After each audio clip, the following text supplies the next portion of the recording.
అందరికీ నమస్కారం. నా పేరు శేఖర్ మెట్ల. 5 Minute Zero to Heroకి స్వాగతం. ఈరోజు మనం జాంగో రెస్ట్ ఏపీఐలో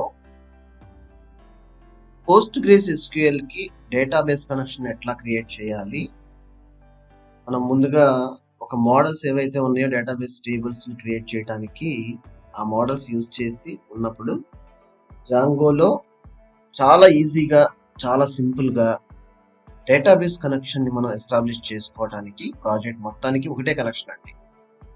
ఎందుకంటే ఇండిపెండెంట్ పేజెస్ లో మన కనెక్షన్ కన్నా ఒక డేటాబేస్ కనెక్షన్ తోనే మనం ఎంటైర్ ప్రాజెక్ట్ వెళ్తే ఒక అడ్వాన్స్డ్ యూజర్ ఏ విధంగా నేర్చుకుని ఆ డేటాబేస్ కనెక్షన్ అప్లై చేస్తాడో అది మనం తెలుసుకోబోతున్నాము. ఫస్ట్ టైం కనుక వీడియో ఛానల్ చూస్తుంటే సబ్స్క్రైబ్ చేసుకుని సపోర్ట్ చేయండి మరిన్ని ఇలాంటి వీడియోస్ కోసం. ఇక్కడ చూడండి, నేను ప్రాజెక్ట్ సెట్టింగ్స్ ఫైల్ ఓపెన్ చేసి ఒక బేసిక్ డేటా నా డేటాబేస్ లో యూజర్ కానీ పాస్వర్డ్ ఇవన్నీ ఎలా సెట్ చేసుకున్నానో ఆ నోట్ ప్యాడ్ ఫైల్లో డీటెయిల్డ్ ఇన్ఫర్మేషన్ కావాల్సిన పారామీటర్స్ రాసుకున్నాను. ఇక్కడ మన ప్రాజెక్ట్ ఫైల్లో settings.py ఫైల్ ఓపెన్ చేసి దాంట్లో పర్టికులర్ గా ఒక సెక్షన్ డేటాబేసెస్ అనే సెక్షన్ దగ్గరికి స్క్రాల్ డౌన్ చేసుకుని వచ్చిన తర్వాత చూస్తే డిఫాల్ట్ ఏ డేటాబేస్ ఇంజన్ అని ఫస్ట్ అడగడం జరుగుతుంది. దానికి రాశాను లైక్ django.db.backends.postgresql. ఎందుకంటే నేను PostgreSQL కి సంబంధించిన డేటాబేస్ కనెక్షన్ ని మనం ఇక్కడ డిస్కస్ చేయడం జరుగుతుంది. సో ఇది క్లియర్. అండ్ ఇదేంటంటే డేటాబేస్ నేమ్ అన్నమాట. సో నేమ్ అన్నప్పుడు రెస్ట్ ఏపీఐ డిబి. మీ డేటాబేస్ నేమ్ ఏది పెట్టుకుంటే అక్కడ పర్టికులర్ గా కేస్ సెన్సిటివ్ ఇది. క్యాపిటల్ లెటర్స్ ఉంటే క్యాపిటల్, స్మాల్ లెటర్స్ ఉంటే స్మాల్, ఆ విధంగా మీరు చేసి రెస్ట్ ఏపీఐ డిబి అని పెట్టుకుని కామా, ఎవ్రీ పారామీటర్ కూడా కామా అండి. ఇది స్టాండర్డ్ ఒక సింటెక్స్ లాగా అనుకోండి, లేదంటే ఒక స్టాండర్డ్ ఫార్మాట్ అనుకోండి. సో అదే విధంగా మనం ఫాలో అవ్వాల్సి ఉంటుంది. ఓకే, ఇలా డేటాబేస్ నేమ్ రాసిన తర్వాత యూజర్ నేమ్, పాస్వర్డ్, రెండు పారామీటర్స్ లో యూజర్ నేమ్ వచ్చేది లైక్ డిఫాల్ట్ యూజర్ నేమ్ వచ్చి పోస్ట్గ్రేస్. జనరల్ గా PostgreSQL కి డిఫాల్ట్ యూజర్ నేమ్ ఇదే.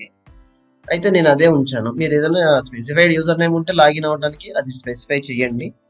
తర్వాత పాస్వర్డ్ వచ్చి what the password I have mention for to connect my database local machine the root. అయితే ఇది చాలా కాన్ఫిడెన్షియల్ గా ఉండాలండి. ఈవెన్ ప్రొడక్షన్ సర్వర్ దగ్గరికి వెళ్ళేటప్పుడు చాలా హైలీ కాన్ఫిడెన్షియల్ అనమాట. ఓకే, అండ్ హోస్ట్ ఏంటి, డేటాబేస్ అనేది నా లోకల్ సిస్టమ్ లో ఉంది కాబట్టి నేను లోకల్ హోస్ట్ అని రాశాను. అదే రిమోట్ సర్వర్ కానీ రిమోట్ కనెక్షన్ ఎక్కడన్నా ఉంటే you have to specify host IP address కానీ లైక్ అడ్రస్ కానీ ఏది ఉంటే అది. తర్వాత వచ్చేసి port number. This is the very very important. 5432 is a PostgreSQL port number. Database connect అవడానికి ఉపయోగపడే port number.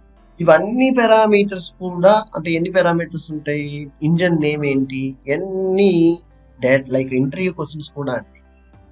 So every parameter మీద స్ట్రాంగ్ గా మీరు కాన్సన్ట్రేట్ చేయటము అండ్ స్పెసిఫిక్ గా you have to strictly learn the things importantly అండి. ఓకేనా? So port number అంటే ఏంటి, హోస్ట్ అంటే ఏంటి, పాస్వర్డ్ ఏంటి, యూజర్ పాస్వర్డ్స్ ఎవరు, సెక్యూర్ కనెక్షన్ ఎస్టాబ్లిష్ చేయడానికి యూజ్ చేశారు. సో ఇదే విధంగా ఈ కంప్లీట్ గా మాడ్యూల్ వైజ్ మీరు జాంగో రెస్ట్ ఏపీఐ కూడా నేర్చుకోవాలనుకుంటే ఆన్లైన్ కోర్సెస్ రెడీగా ఉన్నాయి. హరి సిస్టమ్స్ డిస్క్రిప్షన్ లో లింక్ ఇస్తాను. ఇంట్రెస్ట్ ఉంటే ట్రై చేయండి. Thanks for watching.